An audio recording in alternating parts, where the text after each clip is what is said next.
the chairman, editorial board of national daily newspapers, is also a legal practitioner.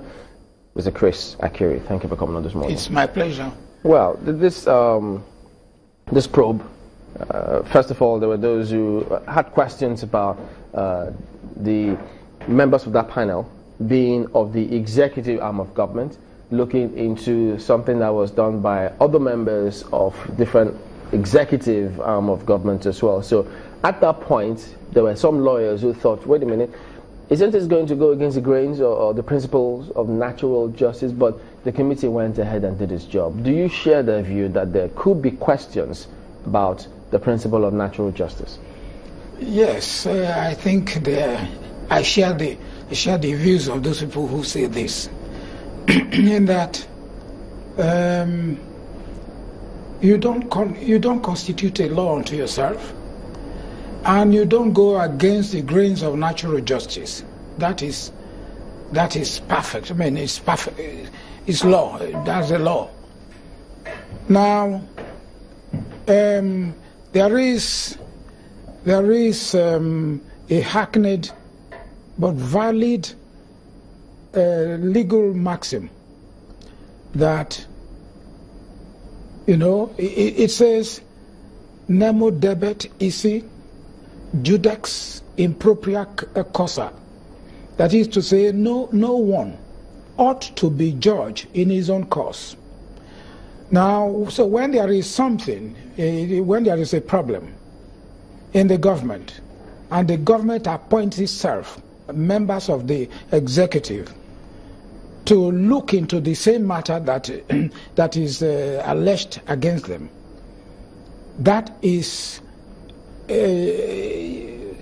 against the rule of natural justice immediately. But what if they say it's just a first part of the process of getting to, as they always say, the bottom of the matter? Why do we waste time? Why do we waste time? You why think should this it is be time wasting? Yes. Why are we wasting time over that? Why don't we do the needful from the beginning? This panel was set up in order to look into the allegations against certain officers of the executive, and they should appoint people from outside the executive to look into this matter, because as it is today, a problem has been created.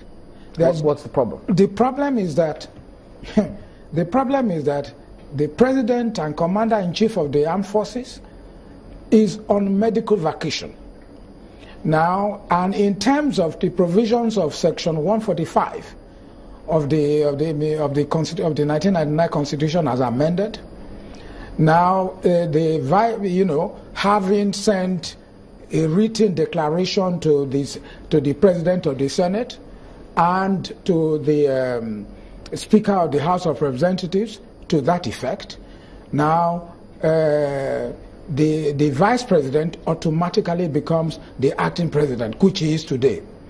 Now, the problem that has been created as a result of that panel is that there is nobody to submit this report to. You may say that, okay, now, but the Constitution says that any time the president goes on vacation and he has done this, he has done that, the vice president becomes acting president, and therefore he can perform all the functions of the office of the president. Now, why can't he submit it to himself? And that's the problem.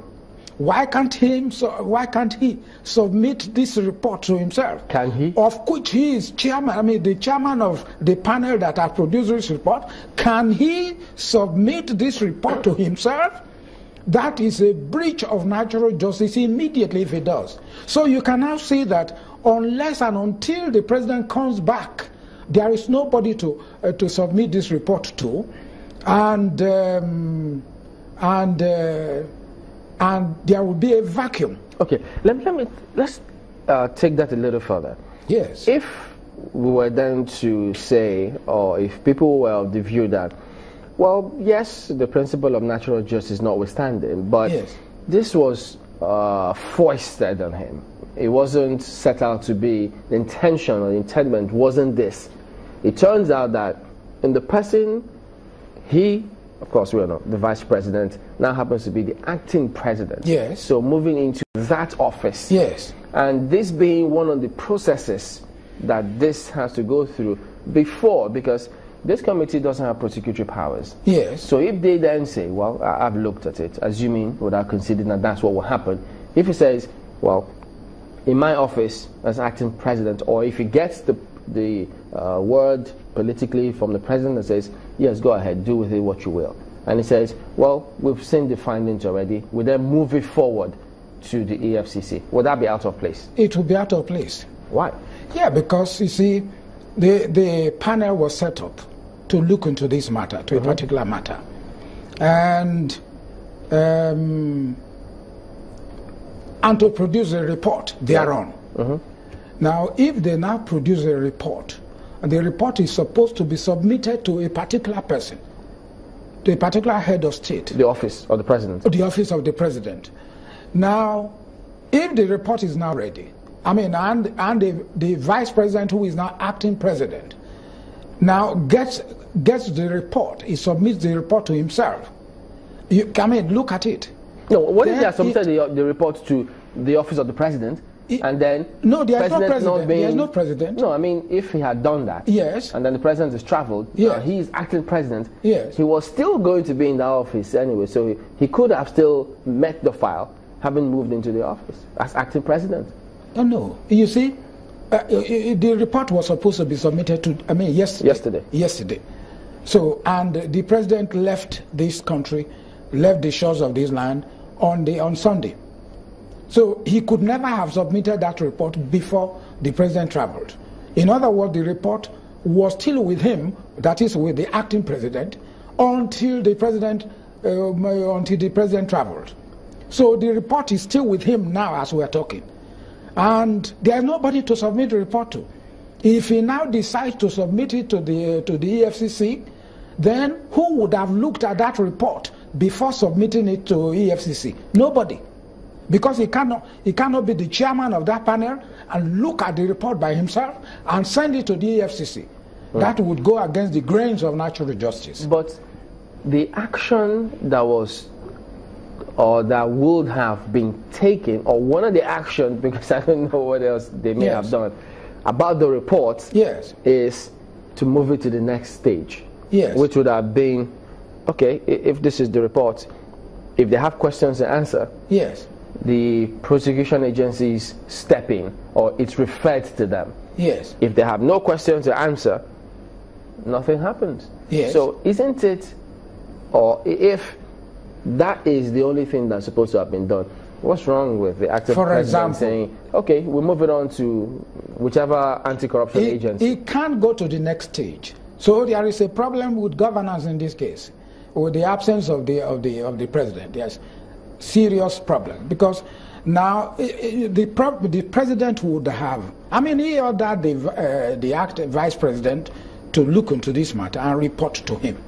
Now, if he has submitted this report to the president, he would have done one or two things. Either to look at it and then say, I mean, these people have no case to answer after all. And then he would advise the National Assembly accordingly. On the other hand, he could say, well, the National Assembly, this is what it is. This is the report. See the report by yourself. And you can see that this man has not committed. So we are recalling the man on suspension. Now, all that action cannot be taken now.